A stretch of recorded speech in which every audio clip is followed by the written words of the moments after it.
Halo, assalamualaikum warahmatullahi wabarakatuh. Apa kabar, teman-teman? Ketemu lagi bersama saya, Monica Sri Yuliarti, dan kali ini saya hadir untuk mata kuliah Radio 2 ya. Nah, ternyata sebegitu rindunya saya sama radio ya, karena sudah lama banget nggak dapat jatah ngajar radio. Dan sekarang I'm so happy untuk dapat mata kuliah ini gitu ya. Selamat pagi atau selamat apa aja deh ya, karena saya juga nggak tahu waktunya kapan teman-teman mau ngecek rekaman ini atau paparan ini gitu ya. Tapi yang jelas saya ingin menyapa dulu halo untuk teman-teman dari Prodi Ilmu Komunikasi Universitas 11 Maret yang ada di semester 6 dan sekarang sedang mengambil mata kuliah spesialisasi Radio 2. Semoga kalian masih dalam keadaan yang sehat dan happy gitu ya, karena itu yang paling penting. Dan hari ini saya akan hadir di sini untuk memberikan materi sedikit, nge-share sedikit materi terkait dengan pemrograman di radio siaran gitu ya, atau radio programming. Kita lihat dulu apa yang akan kita temui di pertemuan hari ini.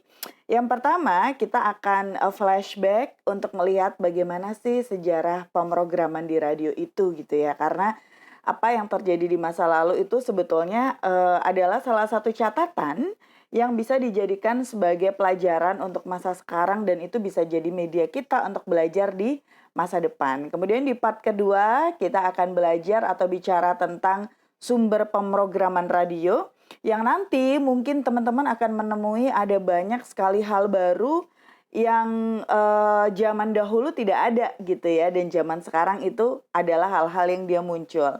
Kemudian poin ketiga atau materi yang ketiga adalah kita akan belajar tentang penjadwalan atau scheduling ketika kita melakukan pemrograman radio. Dan yang terakhir adalah terkait dengan sebelum penjadwalan kita akan belajar pengembangan gitu ya, atau development of radio programming.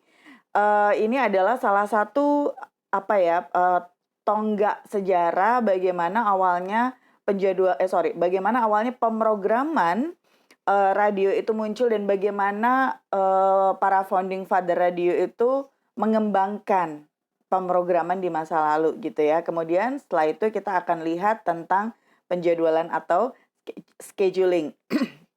Oke.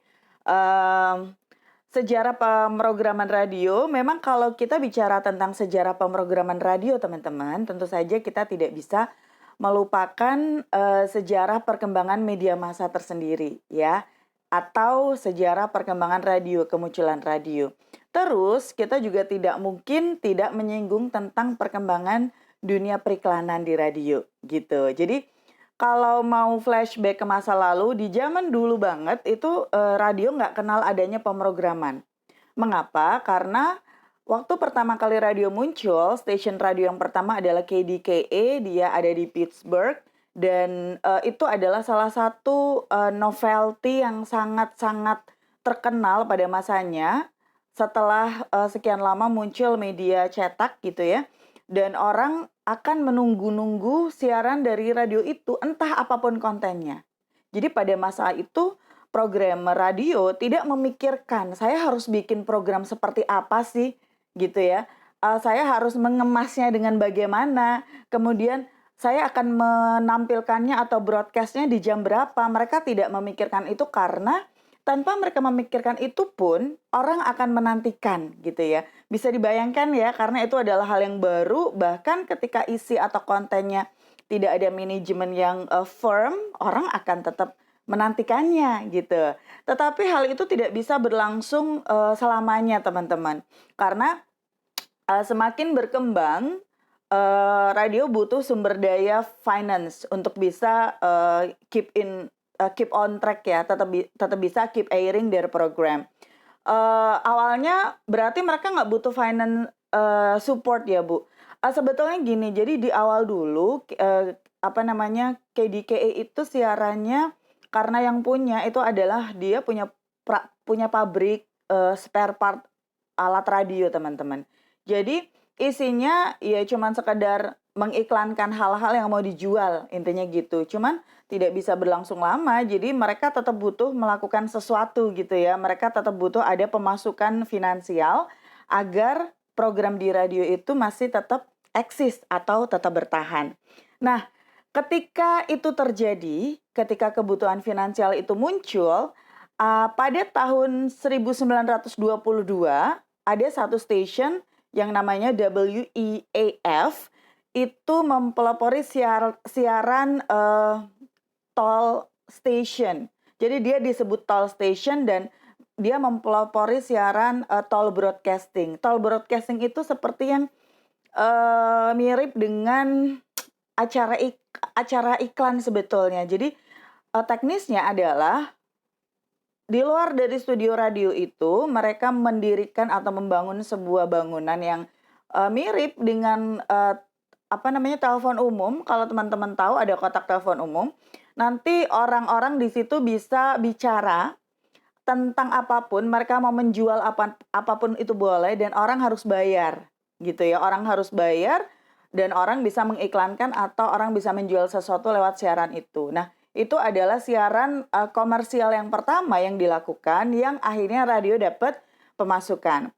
Kemudian seiring berjalannya waktu di Los Angeles ada KFI station itu sudah mulai memikirkan bentuk-bentuk program yang lain. Dia sudah tidak hanya sekedar orang datang dan mengiklankan sesuatu kemudian dia dapat penghasilan, tetapi program yang ada sudah music live gitu ya, acara-acara live music orchestra, kemudian juga ada drama, terus mulai memikirkan sound effect agar siarannya tampak lebih nyata gitu ya. Dan juga news gathering yang up to date. Jadi mulai dari situ muncullah berbagai program-program yang sampai sekarang juga masih ada gitu ya. Nah, seiring berjalannya waktu, walaupun dia sudah punya program, sudah punya satu slot pemasukan untuk sumber daya finansial, radio masih harus tetap memikirkan sesuatu teman-teman untuk dia bisa bertahan. Kemudian muncullah ide untuk membuat jaringan atau network programming. Nah, radio jaringan pertama yaitu NBC itu muncul di tahun 1926 dengan siarannya music orchestra yang sukses di syuting atau direkam di New York dan disiarkan secara serentak di 22 stasiun radio yang ada di kota lainnya. Itu adalah radio jaringan pertama dan NBC sampai sekarang adalah industri media yang masih eksis, dia tambah besar karena dia juga sekarang sudah punya televisi, sudah punya media online dan sebagainya. Nah, karena awalnya si NBC ini muncul, akhirnya radio mencapai masa keemasan, teman-teman. Artinya dia sudah masuk di era Golden Age, di mana itu adalah era yang sangat dielu-elukan. Orang jadi tambah seneng sama media radio ini, sehingga efeknya adalah yang pertama, programmer jadi tidak punya kuasa. Jadi tidak punya kuasa untuk mengeset program apa yang ingin dia tampilkan. Karena itu bergantung pada sisi atau bidang advertising yang ada saat itu. Karena mau nggak mau kalau dia tidak terus melanjutkan siaran yang berbayar gitu ya, dia nggak akan bisa hidup. Si radio ini nggak akan bisa hidup teman-teman gitu. Jadi memang masa keemasan ini juga sebetulnya bisa dibilang nggak 100% keemasan bagi para programmer. Karena mereka tidak punya wewenang atau kalaupun ada wewenang, dia sedikit wewenangnya karena yang lebih dipentingkan adalah kepentingan dari advertiser gitu ya atau pengiklan. Nah, efek dari masa keemasan radio itu ada dua teman-teman. Yang pertama, ada program yang dia bahkan mungkin bisa dibilang ever after ya. Di slot yang sama, artinya di jam dan di penayangannya sama, ada yang tayang sekitar 20 atau sampai mungkin 30 tahunan gitu. Jadi ada satu komedian yang dia tampil itu dari tahun sekitar 30-an hingga tahun 50-an di slot yang sama, di waktu yang sama, di masa itu gitu ya. Kemudian selain itu, masa keemasan juga membuat hal-hal yang tadinya belum pernah ada menjadi ada. Salah satunya adalah efek massa yang ditimbulkan oleh siaran radio. Ini salah satu buktinya kalau teman-teman pernah mendengar ada drama siaran War of the World yang itu adalah adaptasi dari novel yang dibikin oleh G. Wells di tahun 38 acaranya itu teman-teman. Jadi acaranya sendiri diproduksi oleh Orson Welles gitu ya. Dan ketika acara ini muncul, orang yang mendengarkan itu merasa sangat ketakutan. Karena mengira apa yang ada di drama ini adalah sesuatu yang nyata. Diceritakan di War of the World ini, diceritakan bumi itu diserang oleh makhluk Mars, teman-teman. Jadi pada waktu itu kan tahun 38 ya, orang mungkin tambah semakin belum bisa membedakan yang mana realitas media dan yang mana yang realitas objektif. Apalagi dalam siaran drama ini, informasi bahwa apa yang ditampilkan bukan suatu keadaan yang nyata, itu hanya dimunculkan di awal drama. Dan itu orang yang kelewat dengerinnya gitu kan ya, orang yang udah menit ke-10 dengerin, dan di situ ada efek, ada suara, ada dialog-dialog, ada suara-suara yang menyeramkan gitu ya. Mau tidak mau muncul mass panic saat itu, dan itu adalah salah satu juga kejadian yang akhirnya memunculkan teori hypodermic needle kalau teman-teman ingat. Jadi betapa kuat, betapa powerful media massa itu di dalam persepsi atau di dalam menciptakan sebuah kisah di benak pemirsanya waktu itu gitu ya. Oke. Nah, yang tadi ya keemasan, kita balik lagi sebentar, sorry. Nah, ketika televisi muncul di tahun 40, masa keemasan radio juga lama-lama meredup. Ya karena masyarakat kan seperti itu ya. Dulu pertama kali muncul media cetak, mereka seneng banget nih karena wah hebat nih, kita bisa mengkonsumsi hal yang sama yang diproduksi, yang dicetak di belahan dunia lain atau di belahan tempat yang lain gitu ya. Saat itu media massa cetak jadi sangat populer. Kemudian muncul radio, orang-orang jadi meninggalkan si media cetak itu, atau kalau tidak meninggalkan, dia berpaling ke radio dan akhirnya jatuh cinta sama si radio. Nah, sama juga ketika kemunculan TV, orang juga akhirnya lama-kelamaan meninggalkan radio karena TV dianggap lebih menarik dengan kekuatan gambar yang bergerak begitu ya. Tidak hanya sekedar suara saja. Jadi sempat meredup kemudian di tahun 40. Nah, saat meredup itu, apa yang terjadi sampai akhirnya radio bisa bangkit lagi gitu ya, atau revive lagi? Di tahun 50-an ada seorang pemilik radio yaitu Todd Storrs gitu ya. Aduh ngomongnya susah banget. Yang dia lagi minum-minum di bar sambil mendengarkan musik yang diputar dari jukebox. Jukebox itu ada semacam alat pemutar musik yang ada di bar-bar di masa lalu gitu ya. Kalau teman-teman nanti penasaran bisa googling, atau ini juga ada di museum musik pastinya ya. Saya nggak tahu kalau di Indonesia ada atau enggak, tapi saya pernah lihat waktu di Singapura itu ada di Museum Science waktu itu ya.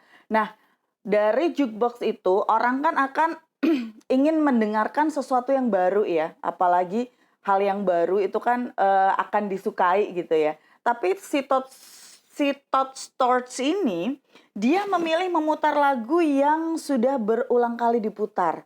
Kemudian dia berpikir, oh kalau berulang kali diputar berarti orang seneng dong ya. Dan ternyata cerita si mas-mas yang di bar ini merupakan awal dari munculnya format Top 40 teman-teman. Jadi orang dia mencoba menciptakan sebuah tren di mana musik yang diputar terus-menerus berulang itu akan menjadi musik yang populer, akan menjadi musik yang digemari, dan dia menamakan formatnya sebagai Top 40. Tapi tidak hanya kemunculan ide format Top 40 aja yang akhirnya membuat radio bisa bangkit lagi teman-teman. Ada lagi kemunculan jenis musik yang baru yaitu rock and roll saat itu. Nah, hadirnya rock and roll ini tentunya memberikan warna yang berbeda dalam industri radio. Dari nuansanya dan juga dari pendengarnya. Karena orang remaja atau orang muda akan menjadi salah satu penggemar dari musik jenis ini yang itu bisa menjadi sasaran baru atau sasaran sekunder dari radio gitu ya. Kemudian upayanya lagi adalah menjadikan radio ini media yang nilai-nilai lokalnya lebih menonjol, sehingga dia bisa bangkit lagi, gitu. Jadi, ketika mengerjakan program mereka, para programmer juga memikirkan nilai-nilai lokalitas yang ada di tempat station mereka berdiri, gitu. Jadi itu 3 poin yang membuat, akhirnya radio bisa bangkit lagi setelah terpuruk dengan, kehadiran televisi, gitu ya. Oke, bagian selanjutnya ini akan membahas tentang sumber pemrograman radio. Yang pertama ada network programming, ini sama sebetulnya dengan yang ada di Indonesia ya. Jadi ada 3 program yang diproduksi oleh PH tertentu dan disiarkan berkali-kali oleh stasiun radio, di saat yang bersamaan. Dan biasanya ini ada, sponsor produk, teman-teman, biasanya ada sponsor produk. Kemudian ada juga network programming yang, khusus untuk radio tertentu saja di sebuah jaringan tertentu, atau dia ada juga network programming yang dia programnya memiliki 2 konten, yaitu konten umum dan konten lokal yang dibikin oleh, public figure sehingga suaranya sudah dikenal oleh orang secara nasional, tetapi setiap stasiun radio juga memiliki slot atau waktu untuk bisa menyiarkan siarannya secara lokal. Selain ada network programming, sumber pemrograman radio yang lain adalah musik ya. Nah, kalau di masa lalu, musik yang menjadi salah satu sumber dari program yang ada di radio yang bisa dibilang paling besar, itu pemutarannya adalah dari production record company, dari perusahaan rekaman. Dia harus membayarkan kebalik. Dari perusahaan rekaman, mereka akan memberikan sampel ke radio, tapi radio harus bayar royalti, teman-teman, ke institusi royalti yang nanti institusi royalti itu akan membayarkan ke musisi yang musiknya diputar. Sehingga stasiun radio saat itu akan membuat playlist gitu ya, akan membuat playlist lagu apa yang sering diputar di minggu tertentu dan akhirnya musisi dari lagu itulah yang akan mendapatkan royalti lebih besar dari komite royalti. Nah, model yang seperti itu tidak berlangsung lama karena ternyata record company juga memiliki kebutuhan yang lebih sehingga akhirnya ada yang namanya payola, teman-teman. Payola itu adalah dari record company membayarkan sejumlah uang kepada programmer radio agar lagu mereka mau dimasukkan di program acara mereka gitu. Tapi pada tahun 50-an payola ini dianggap sebagai hal yang ilegal ya. Jadi akhirnya tidak diberlakukan lagi. Kalau sekarang sudah tidak ada bayar-membayar, teman-teman. Apalagi kalau sekarang itu kan musisi ketika dia membuat album, dia seringnya tidak bikin album ya. Seringnya dia bikin single dulu satu-satu. Dan sampel itu akan diberikan kepada radio secara cuma-cuma. Dan radio pun tidak harus membayarkan royalti apapun, sebanyak apapun si stasiun radio itu memutar lagu dari musisi tersebut. Kemudian sumber pemrograman radio juga adalah tentang berita atau informasi, ya. Bisa dari stasiun radionya punya wartawan sendiri atau wartawan yang dari network radio mereka, ya. Jadi bisa dua-duanya. Kemudian yang keempat, sumber pemrograman siaran kata itu bisa dari masyarakat umum dan juga dari selebritis. Selebritis ini orang yang terkenal ya, jadi dia bisa artis, musisi, pemain film, atau tokoh politik mungkin ketika itu berhubungan dengan format acaranya gitu ya. Tokoh olahraga, tokoh kesenian, dan sebagainya. Oke, selanjutnya development of programming di radio ya. Beda dengan televisi, teman-teman. Kalau di televisi, audiens ini akan memilih program, bukan station. Umumnya ya, saya bilang umumnya. Untuk televisi swasta gitu ya. Sehingga bisa jadi audiens ini akan memiliki memiliki jatah yang hampir sama untuk setiap station, pasti akan ditonton oleh audiens gitu loh. Tapi kalau radio jarang populer di programnya. Kalaupun ada, hanya sedikit gitu ya. Jadi kebanyakan kalau pendengar radio ini lebih fokus ke stationnya. Sehingga memang yang menjadi fokus di sini adalah format station, teman-teman. Bukan ke format programnya gitu ya. Nah, sehingga programmer juga ketika akan mengembangkan program, ketika akan membuat dan merencanakan program, dia harus memikirkan format stationnya.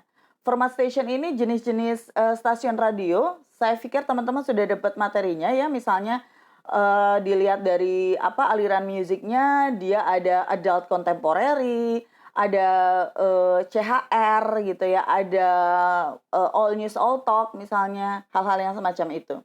Kemudian selain memperhatikan format siaran, programmer juga akan memperhatikan bagaimana faktor demografis atau unsur demografis, kemudian gaya hidup dan preferensi jenis musik dari masyarakat yang menjadi target sasaran mereka untuk bisa mengembangkan program menjadi program yang firm di stasiun radio mereka gitu ya. Oke. Kemudian setelah mengembangkan ada testing program gitu ya teman-teman ya. Jadi testing program ini adalah salah satu cara yang bisa dilakukan untuk mengecek apakah program yang sedang diputar itu disukai. Selain apakah mengecek dia disukai atau tidak, testing program ini tujuannya juga untuk mencari tahu kalau misalnya dia disukai, itu disukai apanya, kalau tidak disukai dan tidak disukainya itu apanya. Setelah itu kita butuh tahu nih kalau mereka nggak suka, mereka suka yang program seperti apa gitu ya. Sederhananya semacam itu. Kemudian penjadwalan. Nah kalau bicara penjadwalan kita akan flashback lagi di pertemuan-pertemuan di Radio 1 ya teman-teman ya. Di situ kita belajar juga hot clock ya kan. Hot clock ini atau kita kenal dengan format wheel adalah satu diagram dalam programming radio yang akan menunjukkan persebaran dari jenis siaran atau persebaran dari isi siaran. Jadi dari situ kita bisa tahu musik, perbandingan antara musik, iklan, informasi yang ada di sebuah program gitu ya. Dan programmer perlu melakukan riset juga untuk menentukan departing pada weekday dan weekend. Departing itu maksudnya adalah bagaimana habit atau bagaimana mood seseorang ketika di jam-jam tertentu dalam satu hari. Departing. Jadi ada yang kalau teman-teman mengamati siaran radio pagi itu pasti musiknya adalah musik-musik yang beatnya medium up. Benar nggak? Kemudian agak siang agak mereda, siang banget itu jam 11-an sampai jam 2 itu slow banget gitu ya kalau dari musik ya. Kemudian agak sorean itu dia jeduk-jeduk lagi, middle up lagi dan di malam pun dia akan semakin meredup ya. Kemudian departing dari segi musik. Kalau departing dari segi informasi, itu juga bisa ya. Misalnya kalau pagi hari itu kebanyakan jenis informasi yang ditampilkan itu jenis apa misalnya. Kalau malam kebanyakan acaranya bacain surat cinta. Nggak mungkin talk show politik gitu ya di jam 10 malam itu nggak mungkin. Karena nggak mungkin ada yang punya mood yang berita politik kalau malam-malam. Kemudian kalau dalam kaitannya dengan scheduling, kita juga perlu riset evaluasi teman-teman. Mirip sama testing ya, cuman kalau di riset evaluasi ini lebih kepada ending dari sebuah masa gitu atau sebuah periode untuk penyiaran program tertentu gitu. Oke, itu beberapa hal yang bisa saya sampaikan teman-teman terkait dengan programming radio. Terima kasih teman-teman untuk kalian yang sudah menyimak dan nanti kalau ada hal-hal yang ingin kita diskusikan, monggo silahkan terbuka dengan lebar. Termasuk ketika nanti kita akan bicara tentang bagaimana hal-hal yang tadi kita bicarakan ini aplikasinya di masa sekarang ya. Karena tadi kebanyakan kita cerita di masa lalu. Terima kasih sekali lagi. Tetap sehat, tetap happy ya teman-teman ya. Semoga kita bisa segera ketemu secara langsung, face to face. Dan kita bisa melepas rindu dan bisa lebih menghargai betapa ketemu itu adalah memang sebuah rezeki gitu ya. Thank you, terima kasih. Bye-bye. Assalamualaikum warahmatullahi wabarakatuh.